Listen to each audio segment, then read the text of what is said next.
अहम खबरें। हैती के राष्ट्रपति जोवेनल मोइस की घर में घुसकर हत्या। विदेश मंत्री जयशंकर रूस की 3 दिवसीय यात्रा पर हुए रवाना। रैंसमवेयर हमले में अमेरिका को भी हुआ नुकसान। दुनिया भर में तबाही मचा सकता है कोरोना का लैम्बडा वेरिएंट। मोदी मंत्रिमंडल विस्तार, सिंधिया, राणे, सोनोवाल, अनुराग समेत 14 ने ली कैबिनेट मंत्री की शपथ। ममता बनर्जी को भारी पड़ा जज हटाने की मांग करना, लगा 5 लाख रुपए का जुर्माना। ट्विटर से टकराव की वजह से गई रविशंकर प्रसाद की कुर्सी। तमिलनाडु के किसान बने यूट्यूब स्टार, 1 करोड़ हुए सब्सक्राइबर्स। वैक्सीन की दोनों खुराक लेने से 95% तक घट जाता है मौत का जोखिम। बॉलीवुड अभिनेता दिलीप कुमार ने दुनिया को किया अलविदा।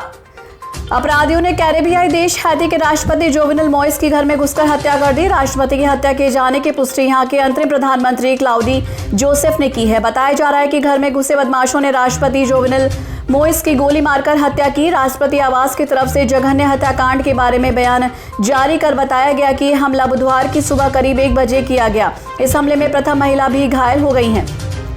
एक और जहां पीएम मोदी आज अपनी कैबिनेट का विस्तार करेंगे, वहीं दूसरी ओर अफगानिस्तान में तालिबान पर प्रहार करने के लिए विदेश मंत्री एस जयशंकर रूस की 3 दिन की यात्रा पर रवाना हो चुके हैं। तेहरान के रास्ते होते हुए विदेश मंत्री एस जयशंकर रूस की राजधानी मास्को के लिए आज रवाना हुए। माना जा रहा है कि अफगानिस्तान के घटना क्रम ही इस दौरे के मुख्य एजेंडे हैं। रूस दौरे के दौरान ही विदेश मंत्री का पड़ाव ईरान भी होगा, जहां वह तेहरान में सरकार के साथ आधिकारिक बैठक कर सकते हैं। अमेरिका के राष्ट्रपति जो बाइडेन ने कहा कि ऐसा प्रतीत होता है कि सबसे बड़े रैंसमवेयर हमले में अमेरिकी उद्योगों को मामूली नुकसान हुआ है। हालांकि इस बारे में अभी पूरी जानकारी नहीं मिली है। रैंसमवेयर एक तरह का मालवेयर है जिसका इस्तेमाल किसी संगठन के दस्तावेजों की चोरी करने और फिर उनके दम पर फिरौती मांगने के लिए किया जाता है। मालवेयर वास्तव में एक संदिग्ध सॉफ्टवेयर है जिसे कंप्यूटर वायरस भी कहा जाता है। कोरोना का डेल्टा वेरिएंट सबसे पहले भारत में मिला था। इस वेरिएंट ने दुनिया भर में संक्रमण के मामले तेजी से बढ़ाए और भारत में हाहाकार की स्थिति पैदा कर दी थी।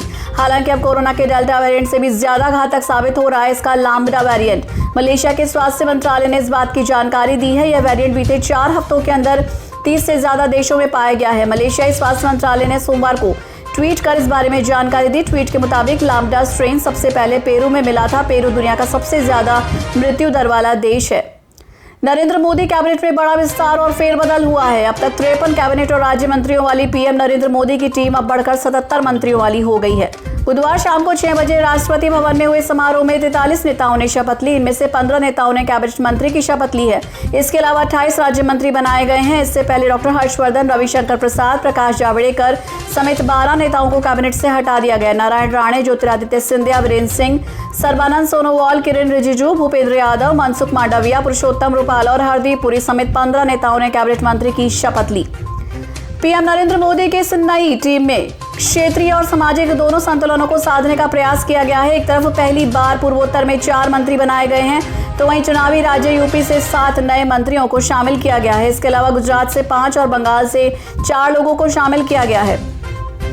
कोलकाता हाईकोर्ट ने बंगाल की सीएम ममता बनर्जी पर एक केस से जज को हटाने की मांग करने पर 5 लाख रुपए का फाइन लगाया है। उन्होंने एक मामले में कोलकाता हाईकोर्ट के जज कौशिक चंद को हटाने की मांग की थी। ममता बनर्जी ने जज कौशिक चंद पर आरोप लगाया था कि उनके बीजेपी के साथ रिश्ते हैं। तृणमूल कांग्रेस प्रमुख की अर्जी को खुद जस्टिस कौशिक चंद ने खारिज कर दिया था। हालांकि इस पूरे मामले से जुड़े लोगों का कहना है कि जस्टिस कौशिक चंद ने अपने व्यक्तिगत विवेक के आधार पर मामले की और सुनवाई नहीं करने का फैसला किया। इसके अलावा मामले को अपनी पीठ से अलग कर दिया है।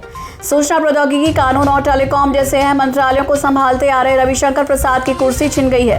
कैबिनेट विस्तार से कुछ मिनटों पहले अचानक रविशंकर प्रसाद और सूचना प्रसारण मंत्री प्रकाश जावड़ेकर के इस्तीफे की खबर आई तो सब चौंक गए। अक्सर अपने फैसलों से चौंकाने वाले पीएम मोदी ने दूसरे कार्यकाल के पहले कैबिनेट विस्तार में भी सरप्राइज पैकेज दिया। वैसे तो विश्लेषक प्रकाश जावड़ेकर के इस्तीफे की वजह भी तलाशने में जुटे हैं, लेकिन अधिक चर्चा रविशंकर प्रसाद की हो रही है।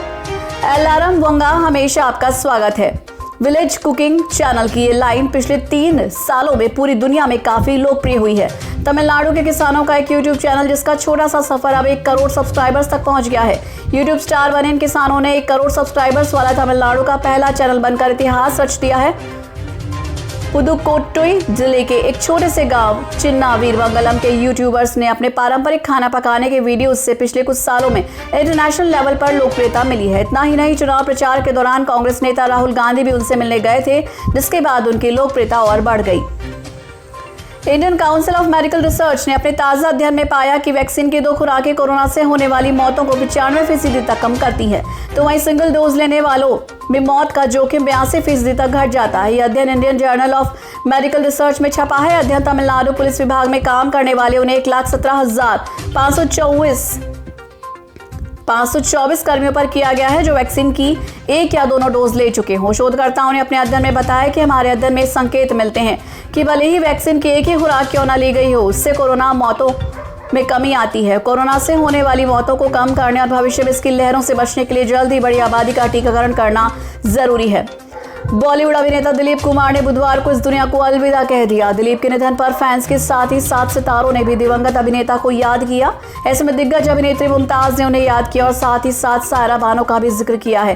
सायरा बानो के साथ मुंबई में हुई उनकी मुलाकात को याद करते हुए सायरा ने कहा, सायरा जी ने गर्मजोशी से मेरा स्वागत किया था जब मैं उनसे मिली थी। उन्होंने चाय के साथ ढेर सारा खाना भी रख दिया था। जब दिलीप साहब कमरे में आए तो उन्होंने राम और श्याम फिल्म प्ले कर दी थी और कहा कि देखो आपकी एक्ट्रेस आई है आपसे मिलने। बातचीत में सायरा ने आगे कहा, दिलीप कुमार जैसा आदमी जो है ना, वो एक ताजमहल है और मैं ये चाहूंगा कि वो ताजमहल की तरह कभी गुजरे ही नहीं, बस जिंदा रहे हमेशा, ताकि लोग हमेशा उन्हें देखें और उनकी इज्जत करते रहें। सायरा को मुमताज ने एक आदर्श पत्नी बताते हुए कहा, जब मैं और मेरी बहन उनसे मिले थे तो उन्होंने मुझसे कहा था, यूसुफ साहब जब मर जाएंगे तो मैं भी मर जाऊंगी, क्या करूंगी मैं उनके बाद। हिमाचल प्रदेश में पहुंचे टूरिस्ट की तस्वीरें सोशल मीडिया पर खूब वायरल हो रही हैं। कोरोना काल में भीड़ लगाने पर इन लोगों की खूब आलोचना की जा रही है। देश अभी कोरोना की दूसरी लहर से निकला है और विशेषज्ञों ने तीसरी लहर की तैयारी के लिए सलाह दी है कि कहीं भी भीड़ इकट्ठा ना होने दें। मनाली शिमला पहुंचे लोगों में कोरोना का कोई डर ही नहीं दिख रहा। पहाड़ी इलाकों में बिना मास्क सोशल डिस्टेंसिंग के लोग बहुत ही आराम से टहलते हुए नजर आ रहे हैं। ऐसा लगता है कि दूसरी लहर की मचाई तबाही लोग इतनी जल्दी भूल गए हैं। इससे पहले भारत में आई 2 लहरों से ये साफ हो चुका है कि त्योहारों के सीजन में उमड़ने वाली भीड़ कोरोना की लहर को न्योता देती है। ऐसे में उत्तर भारत में चल रही लू के बीच लोगों का सैलाब भीषण गर्मी से बचने के लिए शिमला, कुफरी, नारकंडा, डलहौजी, मनाली, लाहौल और दूसरे पहाड़ी इलाकों में पहुंच गया है। तीसरी लहर में संक्रमण दर को नियंत्रित करने के लिए सरकार ने ग्रेडेड रिस्पांस सिस्टम तैयार किया है। ये ग्रेडेड रिस्पांस सिस्टम कोरोना की संक्रमण दर, सक्रिय कोरोना मरीजों की संख्या और अस्पतालों में मरीजों की संख्या पर तय किया जाएगा। उसके हिसाब से दिल्ली में संक्रमण फैलने वाली जगहों पर पाबंदियां लगने लगेंगी। बीते 27 मई को दिल्ली सरकार की ओर से गठित राज्य विशेष समिति ने ये कार्य योजना तैयार की है। उच्च न्यायालय ने बुधवार को बॉलीवुड अभिनेत्री जूही चावला और 2 अन्य 5G वायरलेस नेटवर्क के खिलाफ याचिका दाखिल करने के मामले में कानूनी प्रक्रिया का दुरुपयोग के बदले लगाए गए जुर्माने की 20 लाख रुपए जमा कराने के लिए 1 सप्ताह का वक्त दिया है। इसके साथ ही न्यायालय ने चावला और अन्य याचिकाकर्ताओं के रवैये पर नाराजगी जाहिर की। जस्टिस JR मिधा ने कहा कि वो चावला और अन्य के रवैये से अचंभित है। उन्होंने कहा कि याचिकाकर्ताओं ने सम्मानपूर्वक जुर्माने की धनराशि तक जमा कराने के इच्छुक नहीं है। उच्च न्यायालय ने बुधवार को केंद्र सरकार से ब्लैक फंगस के मरीजों के इलाज में काम आने वाली दवा लिपोसोमल एम्फोटेरिसिन B के आयात और घरेलू उत्पादन क्षमता के बारे में स्थिति रिपोर्ट पेश करने का आदेश दिया है। इतना ही नहीं, न्यायालय ने सरकार के कोरोना संक्रमण से पीड़ित मरीजों के इलाज में काम आने वाली दवा रेमडेसिविर की उपलब्धता के बारे में जानकारी पेश करने को कहा है। न्यायालय ने कोरोना संक्रमण की तीसरी लहर की संभावना के मद्देनजर यह आदेश दिया। केंद्रीय मंत्रिमंडल के विस्तार में लोजपा कोटे से पशुपति पारस को मंत्री बनाने के साथ ही चिराग पासवान के लिए संकट बढ़ता जा रहा है। इस बीच बुधवार को चिराग ने लोक जनशक्ति पार्टी पर कब्जे को लेकर उच्च न्यायालय में याचिका दाखिल कर दी। चिराग पासवान ने उच्च न्यायालय में याचिका दाखिल कर लोकसभा अध्यक्ष के उस फैसले को चुनौती दी है जिसमें उनके चाचा पशुपति कुमार पारस की अगुवाई वाले गुट को सदन में LJP के तौर पर मान्यता दी गई है। गहलोत सरकार ने राजस्थान अध्यापक पात्रता परीक्षा रीट के उन महिला अभ्यर्थियों को राहत दी है जिन्होंने कोरोना संकट के दौरान अपना पति खो दिया। सरकार के दिशा निर्देश पर राजस्थान माध्यमिक शिक्षा बोर्ड ने कोरोना काल की विधवाओं को रीट में कैटेगरी बदलने का मौका दिया है। ऐसी महिलाएं जो रीट के लिए पहले आवेदन कर चुकी थी लेकिन कोरोना की दूसरी लहर में विधवा हो गई, वो अपनी कैटेगरी बदलकर विधवा श्रेणी कर सकती हैं। इसके लिए बोर्ड की ओर से कोई फीस नहीं ली जाएगी। ऐसी महिलाएं आज यानी कि 7 जुलाई से 14 जुलाई तक ऑनलाइन संशोधन कर सकती हैं। रीट में EWS कैटेगरी के लिए 21 जून से 5 जुलाई तक आवेदन रीओपन हुए थे। मीडिया रिपोर्ट्स के मुताबिक इस दौरान EWS कैटेगरी के 11 16,502 अभ्यर्थियों ने आवेदन दिया। पिछली बार 16,40,319 आवेदन आए थे। इस तरह कुल 16,51,821 आवेदन आ चुके हैं। राजस्थान शिक्षक पात्रता परीक्षा यानी कि रीट 2021 का आयोजन 26 सितंबर को होगा। राजस्थान रीट के परिणाम के बाद सरकार 31,000 पदों पर तृतीय श्रेणी शिक्षकों की भर्ती करेगी। राजस्थान के विभिन्न विद्यालय स्तरीय राजकीय छात्रावासों में विद्यार्थियों के शैक्षणिक स्तर में सुधार के लिए उनको कठिन विषयों की कोचिंग दी जाएगी।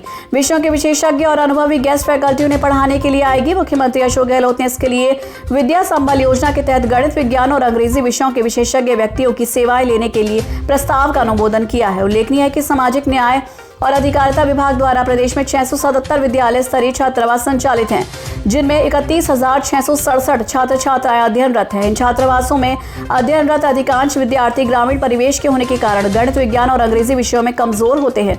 मुख्यमंत्री के इस निर्णय से इन विद्यार्थियों के शैक्षणिक स्तर और मुश्किल विषयों के परीक्षा परिणाम में सुधार होगा। कोरोना के बढ़ते संक्रमण के बीच उत्तराखंड सरकार ने इस साल भी कांवड़ यात्रा कैंसिल कर दी है, लेकिन शिव भक्तों को राहत देते हुए सरकार ने फैसला लिया है कि गंगाजल को टैंकरों में भरकर दूसरे राज्यों में भिजवाया जाएगा। सावन महीने में शुरू होने वाली कांवड़ यात्रा में कांवड़ियों के लिए सरकार टैंकरों में गंगाजल भरकर उत्तराखंड के पड़ोसी राज्यों में भिजवाने का फैसला करेगी। ऐसे में कांवड़ियों को बिना हरिद्वार आए अपने अपने शहरों में गंगाजल मिल जाएगा और वो श्रद्धापूर्वक शिवालयों में गंगाजल चढ़ा सकेंगे। सरकार की ओर से उत्तर प्रदेश, हरियाणा और दिल्ली सहित पड़ोसी राज्यों में गंगाजल टैंकरों में भरकर भेजने का फैसला लिया गया है। केंद्रीय गृह मंत्री अमित शाह को सहकारिता मंत्रालय का भी प्रभार सौंपा गया है, यानी अब अमित शाह गृह मंत्रालय के अलावा मिनिस्टर्स ऑफ कोऑपरेशन का प्रभार भी संभालेंगे। यहाँ आपको बता दें कि केंद्रीय कैबिनेट के विस्तार से एक दिन पहले यानी कि मंगलवार को सरकार ने एक नया मंत्रालय बनाया था। सहकार से समृद्धि के विजन को साकार करने के लिए मोदी सरकार ने सहकारिता मंत्रालय बनाया था। अब देश के गृह मंत्री को इस नए मंत्रालय का कार्यभार सौंप दिया गया है।